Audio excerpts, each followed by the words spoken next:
हाँ, तो हमने जो दूसरा रिस्टोरेशन लगाया था उसके बारे में आज का ये मैं वीडियो बना रहा हूँ, क्योंकि ये मामला कुछ पेचीदा हो गया है और अटक गया है।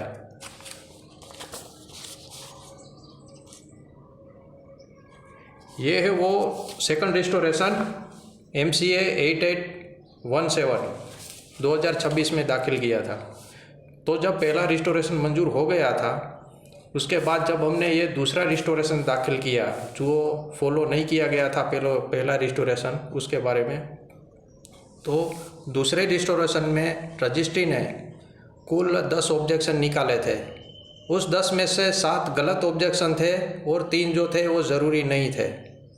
और जब हमने वो बाकी के ऑब्जेक्शन रिमूव कर दिए तो उसके बाद रजिस्ट्री वालों ने अभी तक वो मामला वहाँ पर पेंडिंग रखा है।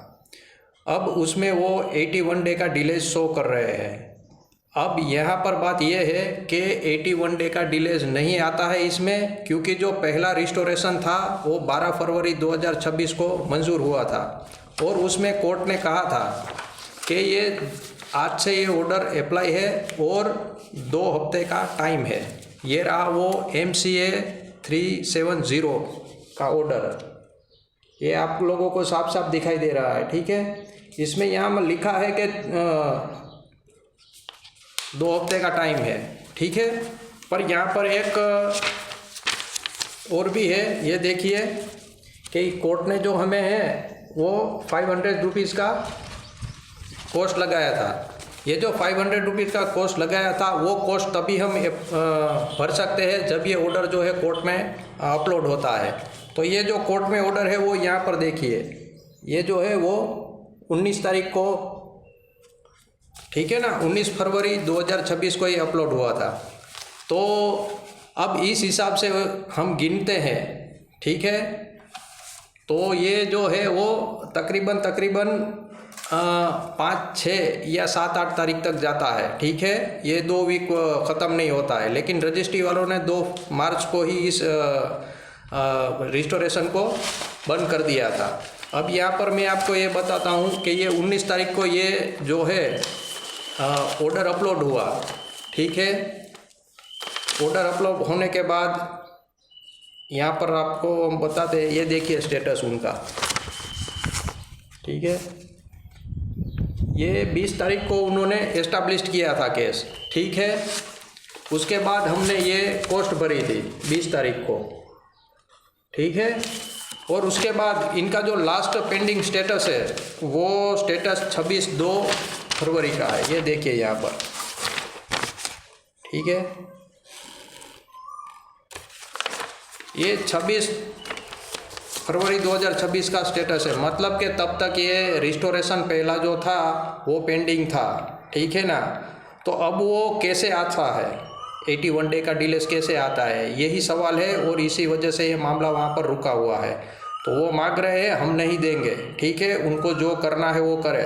हमको एक एविडेंस चाहिए था सुप्रीम कोर्ट में जाने के लिए, हमको ये एविडेंस मिल गए हैं, ठीक है। अब हम सुप्रीम कोर्ट में ये मामला ले जाएंगे, ठीक है। तो अभी हमारे पास और भी 2-3 महीने हैं, देखते हैं 2-3 महीने तक ये लोग क्या करते हैं। वैसे हमने HCLC में भी वकील मांगा है, अब वकील प्रोवाइड नहीं कर रहे हैं, ठीक है। तो मामला कैसे चलेगा, वकील नहीं दे रहे हैं। तो इस बारे में कोई भी अगर आप लोगों को कोई अफवाह सुनने को मिलती है तो आपको कोई अफवाह नहीं सुननी है। इससे क्या होता है, हमारा जो मनोबल है वो कमज़ोर होता है और जो है वो बुरे लोगों को क्या है सपोर्ट मिल जाता है, ये SP को सपोर्ट मिल जाता है, ठीक है ना। ये केस ख़त्म हो गया है, इससे ये तो कंटेम्प्ट पिटीशन है, इसके बारे में अगर कोई भी बोलेगा, देखिए एनी हाउ, ठीक है, कोर्ट के ऑर्डर का एनी हाउ आप किसी भी तरीके से इसका गलत मीनिंग निकाल कर तोड़ मरोड़ोगे तो वो कंटेम्प्ट ऑफ कोर्ट ही होता है, ठीक है। वो कंटेम्प्ट कोर्ट हो जाता है। तो इसमें इन लोगों को तो सज़ा मिलेगी ही मिलेगी, शायद इसीलिए कोई वकील नहीं आ रहा है, ठीक है। तो ये मतलब सज़ा से बचने के लिए ये पीटर जैसे लोग हैं रजिस्ट्री वाले, उनका सपोर्ट कर रहे हैं और कोई वकील भी इसमें नहीं आ रहा है। तो देखते हैं 2-3 महीने क्या होता है। अभी हमने बात चलाई है सुप्रीम कोर्ट में जाने के लिए। हम सुप्रीम कोर्ट में जाएंगे और उनसे प्रेयर करेंगे कि आप इस मामले में दखल दीजिए। ये काफ़ी पेनफुल है, ठीक है ना। ये कि ये बार बार क्यों ये अर्जी डिसमिस कर देता है, कोई रीज़न है नहीं है, ठीक है ना। तो ये सब के सब लोग मिले हुए हैं। अब आपको ये पूरा मामला थोड़ा थोड़ा समझ में आ गया होगा।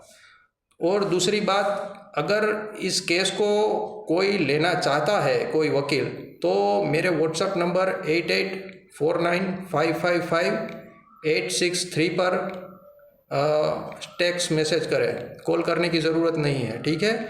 अगर आपको सीखना है सर्विस मैटर का काम, ठीक है, तो ही आप यहाँ पर इस नंबर पर कॉल कीजिए। ये देखिए सेटिंग वेटिंग वगैरह हम कुछ नहीं करना है। और आपकी फ़ीस जो होगी वो आपको पहले बता देनी होगी।